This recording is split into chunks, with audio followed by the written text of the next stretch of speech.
Jadi saya mengenali diri saya, Bapak dan Ibu sekalian juga mengenali diri kita masing-masing. Beliau mengkategorikan sifat manusia ini menjadi 4 sifat.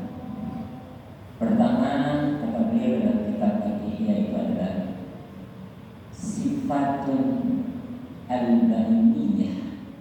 Ada sifat manusia itu seperti sifat binatang ternak, maunya makan, tidur, ya itu yang terjadi. Lebih kepada keduniaan saja, ibadah malas, pokoknya bagaimana dia kenyang perutnya, kemudian tidur lagi, ngenyangin perut lagi, tidur lagi.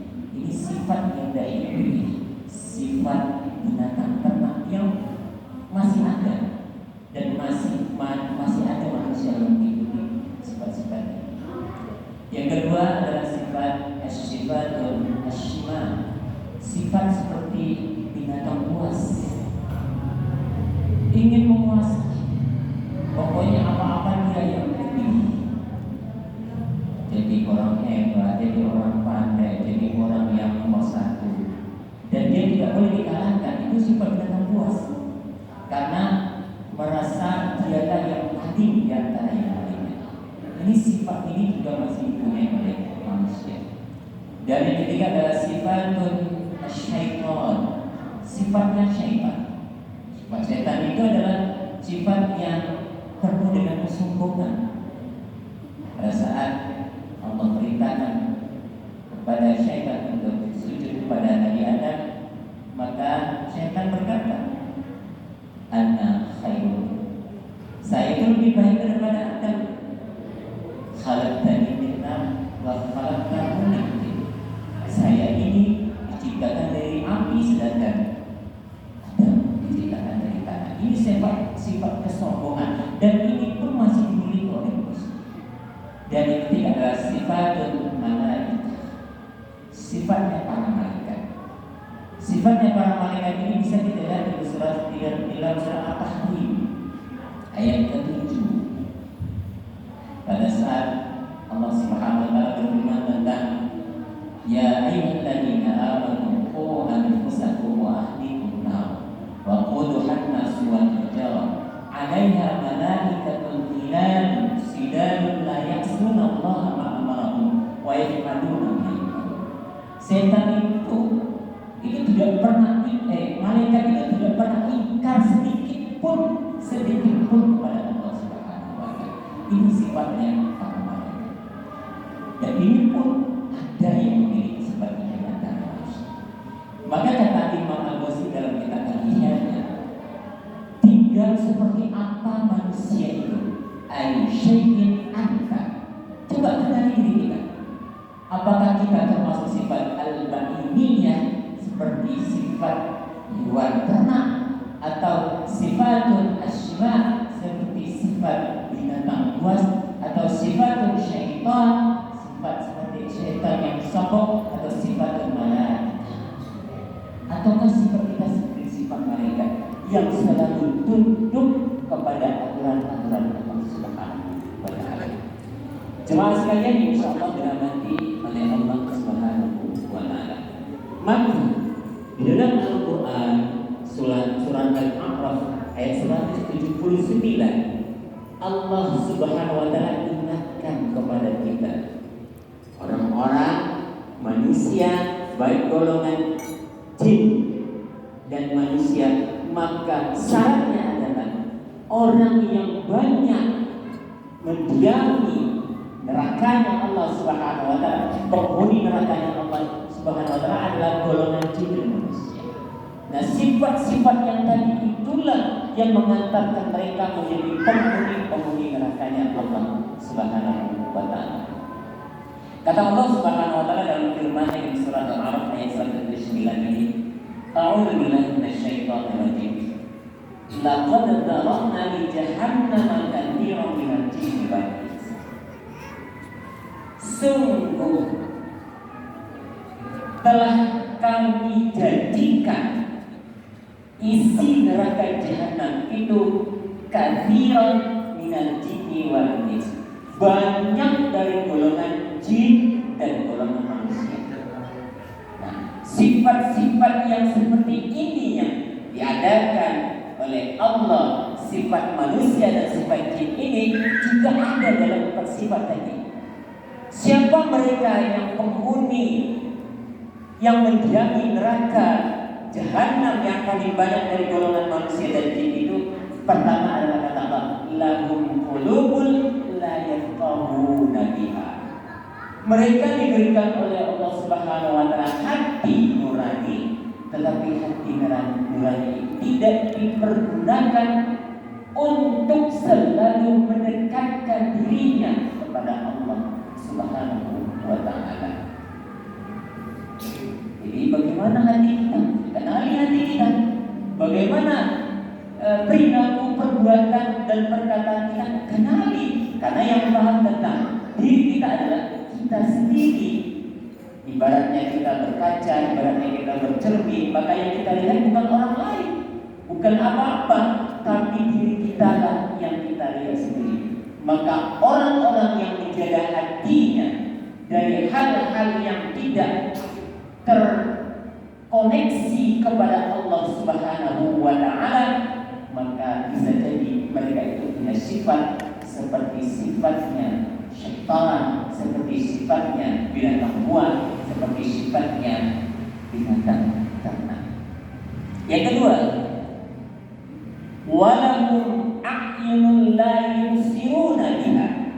Allah berikan kepadanya 2 mata, tetapi matanya itu tidak dipergunakan untuk melihat ayat-ayat Allah Subhanahu wa taala, baik ayat-ayat yang kauniyah ataupun ayat-ayat Allah yang sifatnya kauniyah. Alam yang terbentang ini menjadi sebuah penglihatan kita tentang tanda-tanda kebesaran Allah Subhanahu wa taala. Al-Quran yang Allah turunkan kepada Rasulullah Muhammad SAW ini merupakan ayat-ayat kauniyah yang harusnya menjadi pedoman untuk kita menuju kepada yang terbaik di sisi Allah Subhanahu wa taala. Walahum a'yunun la yubsiruna biha. Yang ketiga, walahum adhanun la yasma'una biha. Allah berikan kepadanya pendengaran, tetapi pendengaran itu tidak dipergunakan mendengarkan hal-hal yang terbaik menurut ketentuan Allah Subhanahu wa taala. Maka seperti apa mereka yang diberikan oleh Allah Subhanahu wa taala hati, tapi hatinya tidak dipergunakan memahami koneksi dengan Allah Subhanahu wa taala. Diberikan oleh Allah 2 mata penglihatan, tetapi tidak dipergunakan untuk melihat ayat-ayat Allah. Diberikan oleh Allah pendengaran, tapi pendengaran tidak dipergunakan untuk mendengarkan hal-hal yang diperintahkan oleh Allah Subhanahu wa taala. Ulaika kal'an'am bal hum adall. Mereka itu sama dengan binatang ternak. Inilah firman Allah Subhanahu wa taala mengingatkan kepada kita, wahai manusia, wahai orang-orang yang beriman, wahai orang-orang yang menjadi umatnya Rasulullah Muhammad SAW, jangan kita seperti yang 3 hal yang diceritakan oleh Allah dalam surat Al-A'raf ayat 179 ini. Karena apa? Pada saat kita termasuk dari 3 golongan yang disebutkan oleh Allah dalam ayat ini, maka kita sama dengan binatang ternak. Ulaika al-an'am bal hum adall. Bahkan kata Allah lebih rendah dari binatang ternak. Ulaika humul ghafilun. Mereka itulah orang-orang yang lalai kepada Allah. Jemaah sekalian yang insyaallah dirahmati oleh Allah Subhanahu wa taala.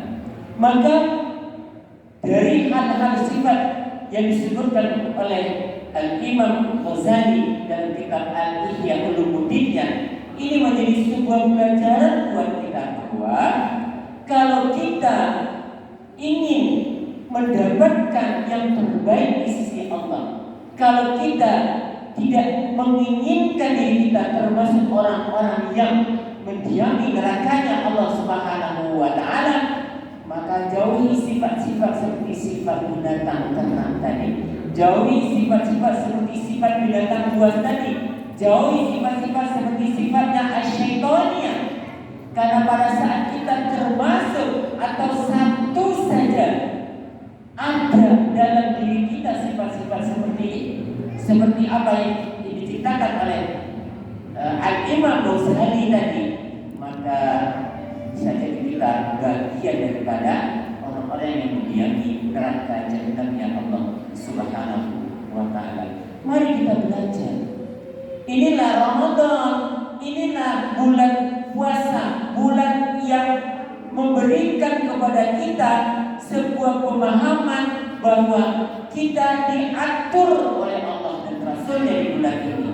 Boleh makan, tapi tidak boleh kita makan sebelum waktu maghrib atau azan maghrib dikumandangkan atau terbenamnya matahari di sore hari. Boleh kita berhenti makan pada saat sahur, azan subuh, fajar telah tersingsing. Inilah aturan Allah dan Rasulnya. Kulu washrabu hatta, makanlah dan minumlah sampai sudah terlihat benang-benang putih dan benang-benang hitam. Ini adalah aturan Allah Subhanahu wa Ta'ala. Maka puasa Ramadan mengajarkan kita untuk taat kepada Allah dan Rasulnya.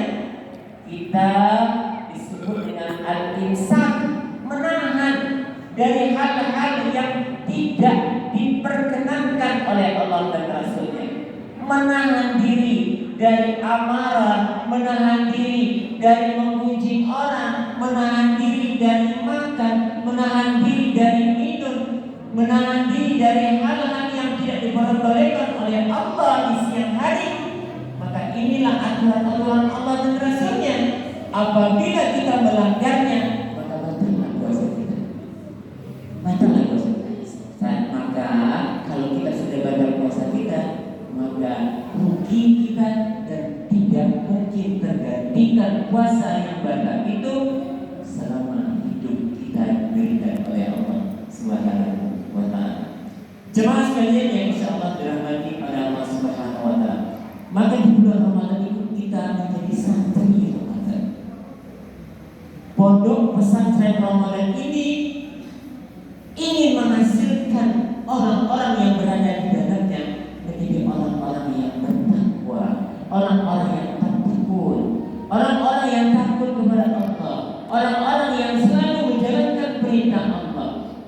Ini dasar satu bulan ini agar 11 bulan yang akan datang kita mampu menjaga apa yang telah dihasilkan oleh Ramadan kepada kita.